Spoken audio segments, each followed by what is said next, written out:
한국에 거주 중인 아일랜드인 원어민 강사 필립 브래트 씨는 지난달 고국으로 돌아갔는데요. 그는 한국에서 안전함을 느꼈다. 집으로 돌아온 것은 도박처럼 느껴졌다. 라는 제목으로 한국의 대응과 아일랜드의 대응을 비교한 글을 아일랜드 일간지 더 아이리시 타임즈에 기고했습니다. 필립 씨는 한국에서 원어민 강사 외에 인디밴드 웹진 운영자로도 활동하고 있는데요. 또한 팟캐스트를 통해 한국의 인디밴드를 알리고 공연을 직접 기획하는 일도 병행하고 있습니다. 이번에 잠시 시간적 여유가 생겨 4년 만에 고향을 방문하게 된 것입니다. 필립 씨는 먼저 아일랜드 더블린 공항에 입국할 때 사회적 거리 유지와 마스크 착용을 제대로 하지 않는 것에 놀랐다고 하며 지난 6개월 동안 한국에서 느낀 점과 아일랜드에 귀국했을 때의 경험을 상세하게 전했습니다.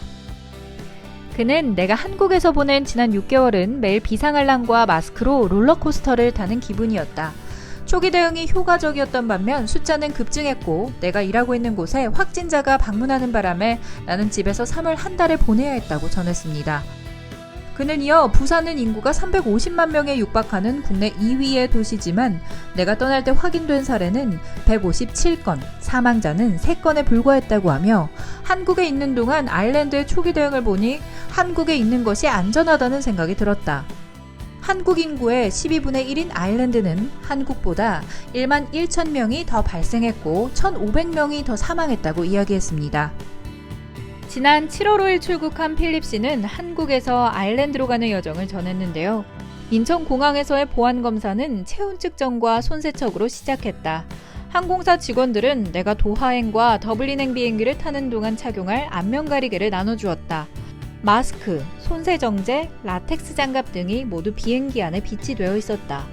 이런 준비들로 인해 안심이 되었고 비행 중 많이 편안해졌다고 출국 당시 상황을 전했습니다. 아일랜드 더블린 공항에 도착한 필립 씨는 입국 심사대에 들어서자 한 직원이 EU 여권을 소지한 사람들은 앞으로 나오라고 했다. 그 순간 승객들이 서로 밀치면서 사회적 거리는 효과가 없어졌다. 출입국 창구는 침이 통과할 수 있을 정도로 구멍이 많았다.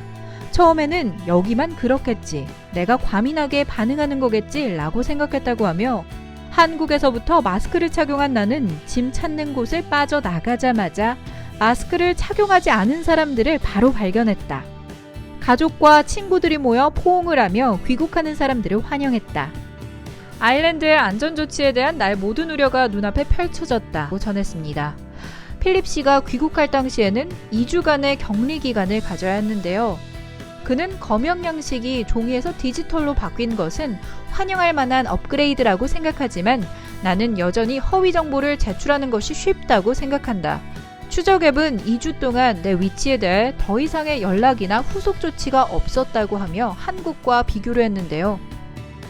필립 씨는 이에 비해 서울에 새로 입국하는 사람들은 입국 제한이 엄격하다. 비행기 탑승 48시간 전에 증상이 없다는 진단서가 필요하다. 이것이 없으면 비자는 도착하자마자 취소될 것이다. 입국 시 증상이 나타나면 즉시 검사를 받고 양성 반응이 나오면 치료센터로 이동한다고 하며 격리기관과 추적 앱, 위반 시 처벌에 대해 상세하게 전했습니다. 그러면서 그는 어머니와의 첫 포옹은 안전조치와 검역이 누구를 위한 것인지, 왜 그럴 만한 가치가 있는지를 상기시켜주는 것이었다고 하며 철저한 대응들의 중요성과 의미들을 다시 한번 강조했습니다. 현재 격리를 마치고 가족의 품으로 돌아간 필립 씨는 자신의 SNS에 한국에서 가져간 한국 간식 사진을 올리기도 했는데요. 하던 일을 계속하기 위해 이달 말에 다시 한국으로 돌아온다고 합니다. 어렵게 시간을 내서 오랜만에 고향을 방문한 만큼 건강하고 즐거운 시간 보내기를 바랍니다.